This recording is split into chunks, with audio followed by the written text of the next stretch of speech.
This is recorded in Nennius and in the Lives of the Saints. You'll see the Iweni River, which comes into the mouth of the sea here, moves up towards Kaya Karadik, and the smooth ridges over here, these ridges are described in detail in Nennius and the Lives of the Saints. This is where the boat came up the river to the cave and was the burial, before the burial took place. And so this is where they brought the body of Arthur into this little gorge here and up the river, past these mounds, these smooth ridges, and this is referred to in a 5th, 6th century document? That's according to the references going back to the 6th century. Wow.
We began with 2 accounts from the ancient records of the secret burial of a king in a mummified form.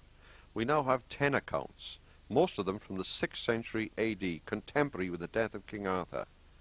These accounts actually name the mummified king who was wrapped in a leather bag and brought to this river for burial in a secret cave.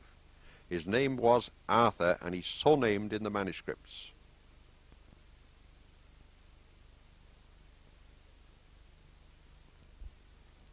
The medieval histories here say how the Normans seized the castles.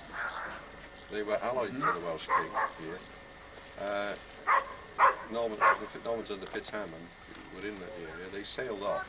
The Welsh king dispersed his army. They'd been fighting a joint battle, right? And everybody went home, and the Normans sailed back in the night and attacked their own allies and seized the castles.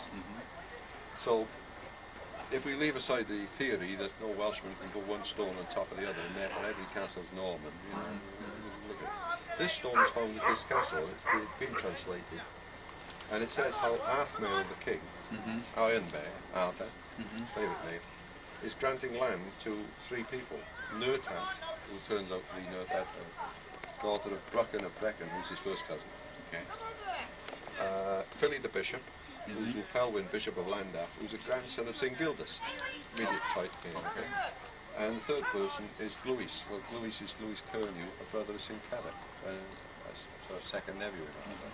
It's all contemporary younger people in his family. He's granting land to them for a religious purpose. And this stone is found in this castle. So there's a stone with Arthur's name on it.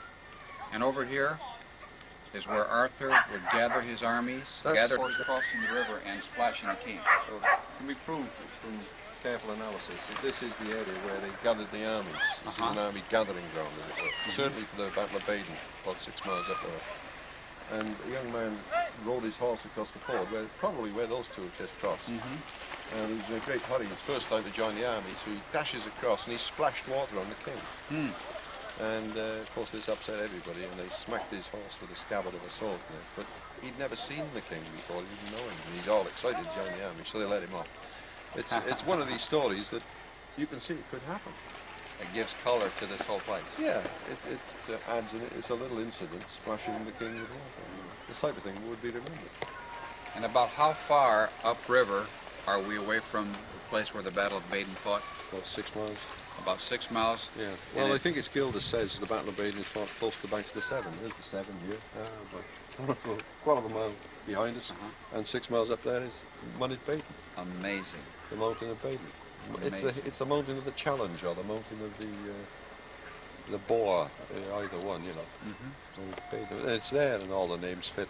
the road going up there is Fod the Gybraith, road to the tumult, and there's the field of the white tents, and the main area on the mountain is Mice Cad Lower. Mice is field, Cad is battle, and Lower is area, the field of battle area. And there are many big grave mounds there where the people killed in the battle are buried. And the document actually gives a time reference that you Yes. started in the morning, About and was 9. there by noon. That's right. And if you walked it, that's That's approximately. about right, yeah. Again, it's all here. It's all. It's a perfect, everything's a perfect fit. You know.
Here we have the grave of a king, crown on his head, little lion round his feet.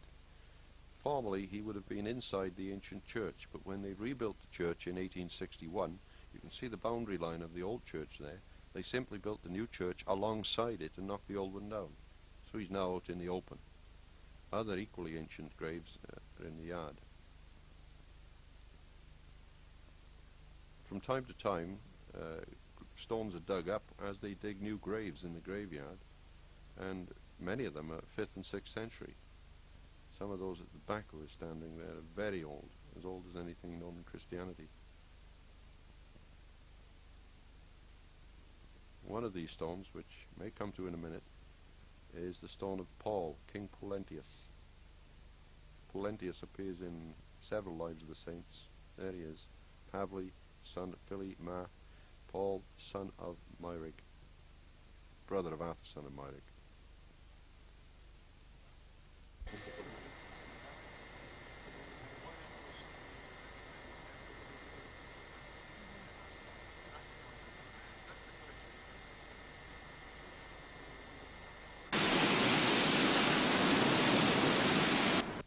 Here we are on the cliff coast of Glamorgan, very difficult place to get ashore.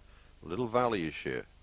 On the one side, above the cliffs, there is an old ancient church, Hen Eglwys, and the grave of a king, King Kerry. On the other side is a promontory fort, flanking the other side of the valley. And this is a remarkable place because the only place where you find, there's the fort there, church one side, cliff the other.